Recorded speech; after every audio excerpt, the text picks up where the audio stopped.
I'm Randa Wise, and thanks for joining in tonight. Have Miss Michele V. Mitchell on the show tonight, and she's here to talk about her new novel, which is called She Ain't Me. Now, how you doing today, Michelle? Thank you for being here. Well, thank you for having me. Okay. Wow. So tell our viewers a little, some of what the title of your book is and what it's about. I already kind of, but can you? Okay. The title of the book is She Ain't Me, and it's about a mother and a daughter. Pretty much their ins and outs in their relationship. Mama Cakes is the mother, daughter is Mina. And Mama Cakes is incarcerated. She's in Muncie State Prison doing her time. And in prison, she finds religion. And Mina, on the other hand, was 12 when she went when her mother went to jail. She's now 17. And what kind of happens is Mama Cakes is, coming on her way home, and she's ready to be a mother again. But the story is, Mina is pretty much going down that same road that led Mama Cakes to prison. So, Mama Cakes is pretty much going to have to just pull it together and hopefully by the grace of God be able to save her daughter before it's too late. Right. I would say that I actually enjoyed this story myself. Now, this is not a book that, I'm interviewing about that, I didn't read myself. This was a good book. I mean, I couldn't put it down. It made me cry. It made me laugh. There were certain characters that really teed me off to the point where I wanted to knock somebody out. So, but actually, what inspired you to write this story? Well, I would have to say my daughter inspired me to write this story and just think my life.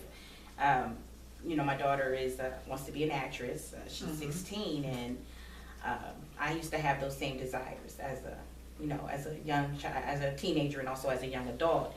And being a single mother, I kind of had to push those things to the back of my mind. Right. But once she brought it up, it was like it kind of sparked something.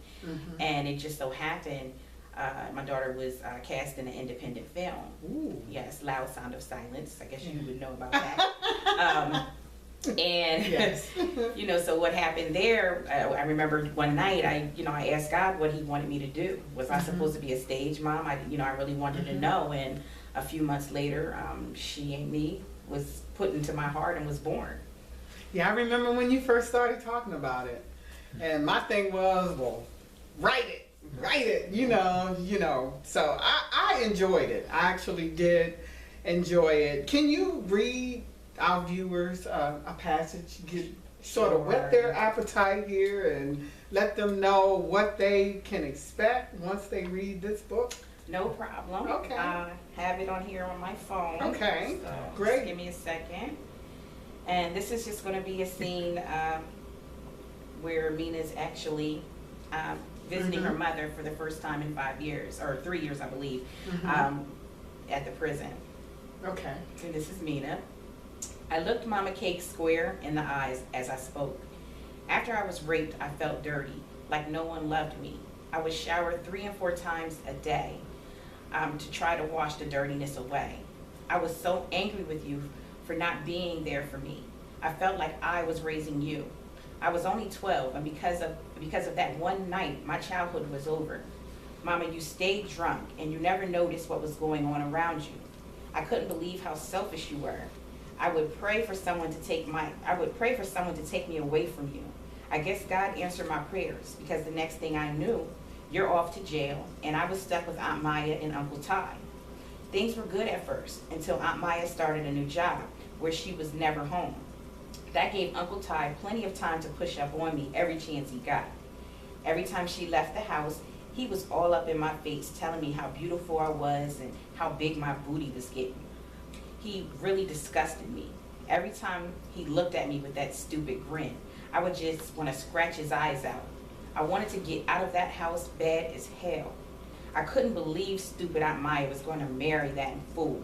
So one day, Ty comes into my room and throws a bag on the bed and says, if you let me hit that, you can have everything in that bag plus more. I opened the bag and there was a new cell phone, at least 10 outfits, and $300 in cash. I finally gave in. I felt like it was my only way out. My plan was to stack all the money I was getting from Ty and get out of there ASAP. Me and Ty hooked up for over a year, and I almost had 5G stacked up until one day Aunt Maya got off work early and found us in her bed together. She was pissed. She was screaming and punching on Ty until she was out of breath. Of course, he threw me under the bus. He claimed I was coming on to him and he couldn't help himself. I guess he forgot the fact he was sleeping with a minor, because when I asked him about the money he owed me, he said he wasn't paying me shit. I quickly reminded him I was a minor, and if he didn't give me my money, I was going straight to the cops. I stopped talking for a second as Mama Cakes touched my hand. I yanked it away from her. Don't feel sorry for me. I'm good now, I said with an attitude. You wanted to know what's been going on, so I'm telling you.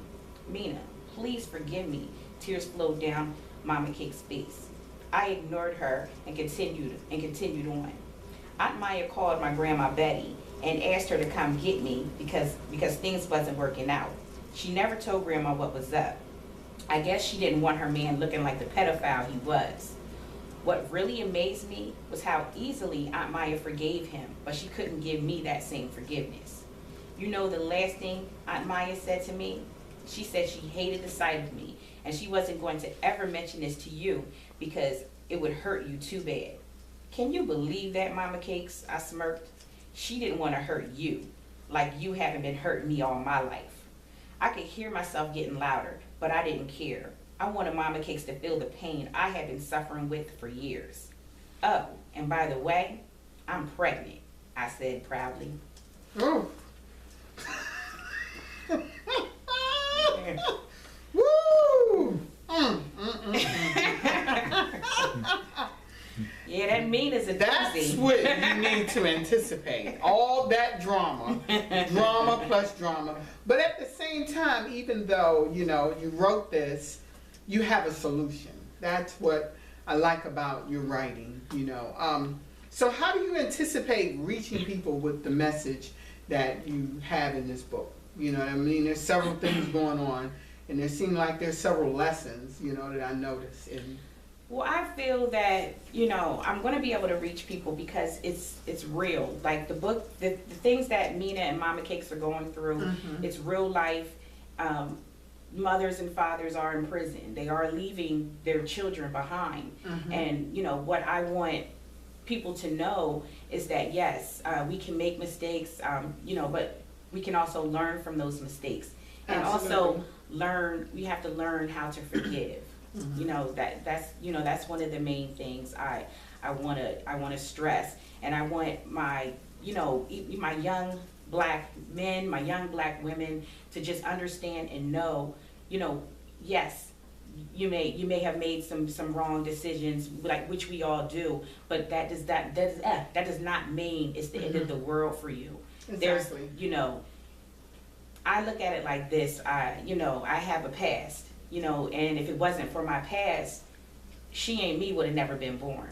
So I had to embrace my past now and move on and learn from it. And that's what I want people to get from this book. I want them to know that it's okay. It's okay to make mistakes, because as long as you have God in your life and it's just, it's so hard to say. But oh my goodness. Yes. But yeah, I just want people to know it's okay. When you have God in your life, you can make it. And there's no way that we can make it without that. Yeah.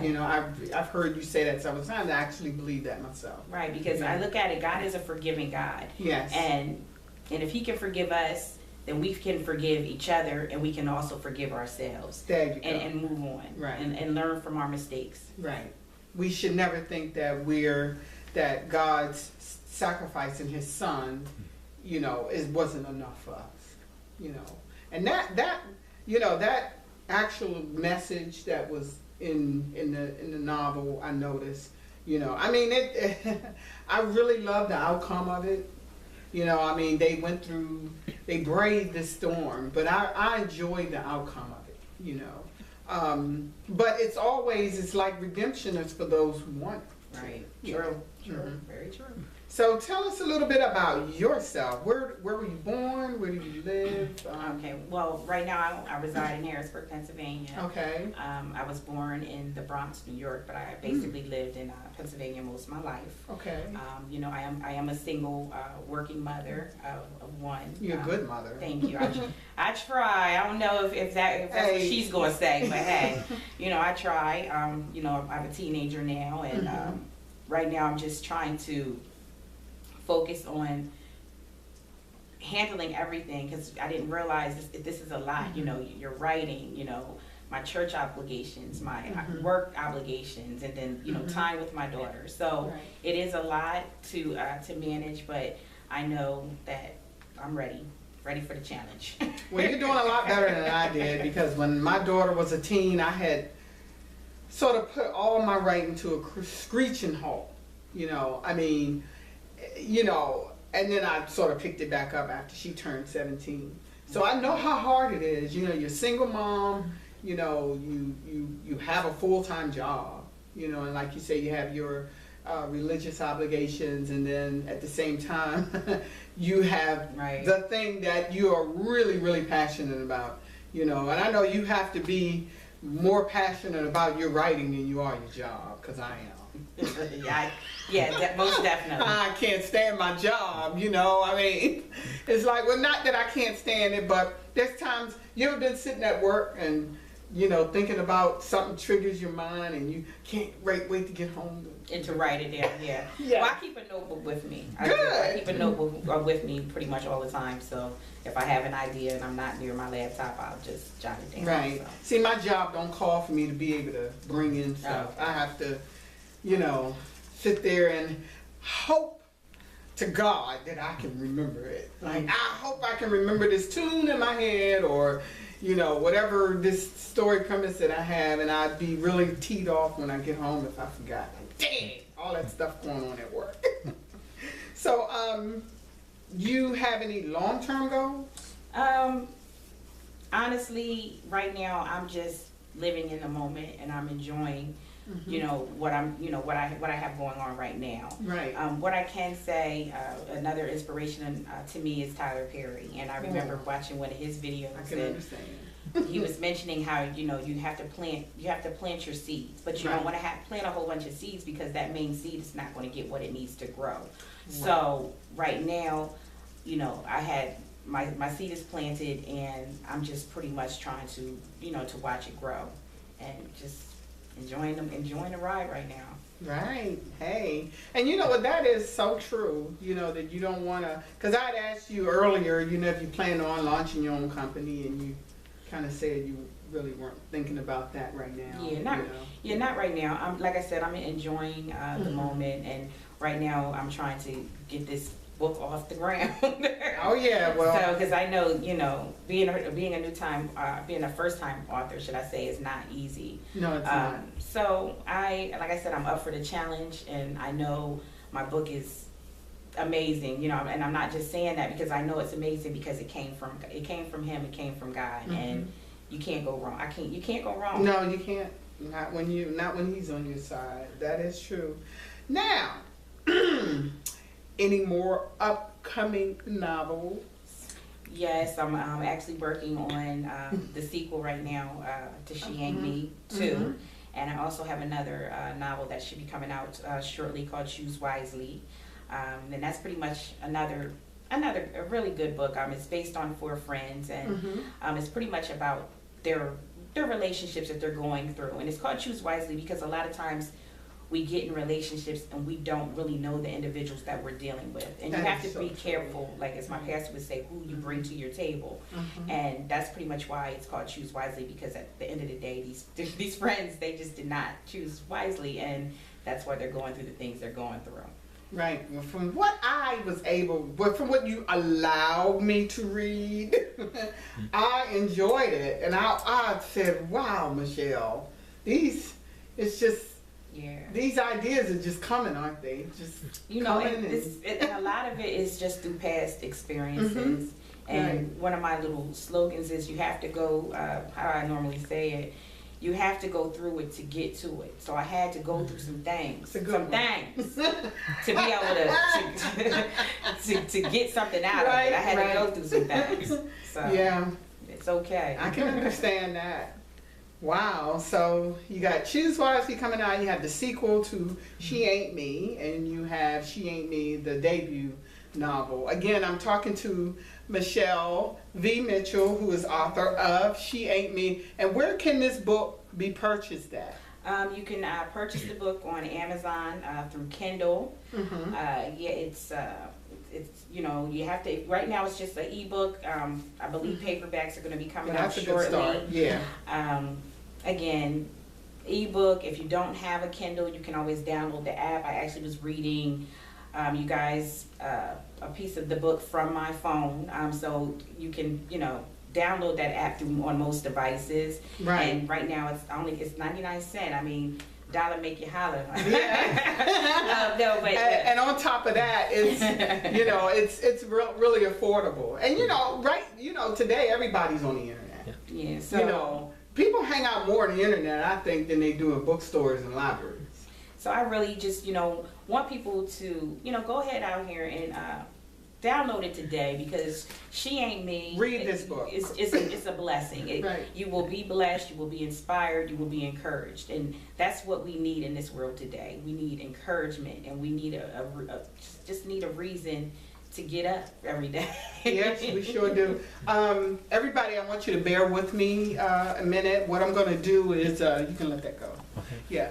What I'm going to do is show you a small poster of the picture. Yeah, that's actually the cover. See that? That is the cover right there. She Ain't Me.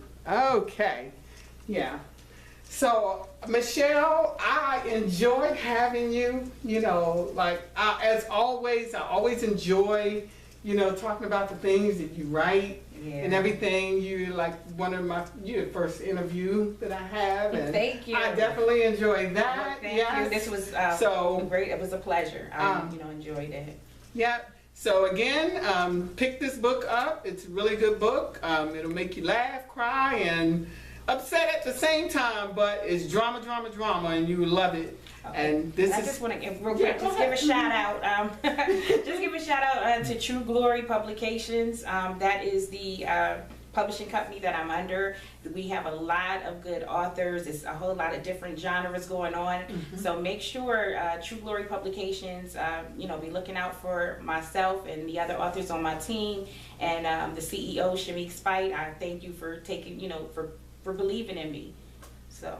Thank you. Very good. Again, my name is Randa Wise of RAWI Positive Note Productions. Thank you for tuning in, and have a good night. My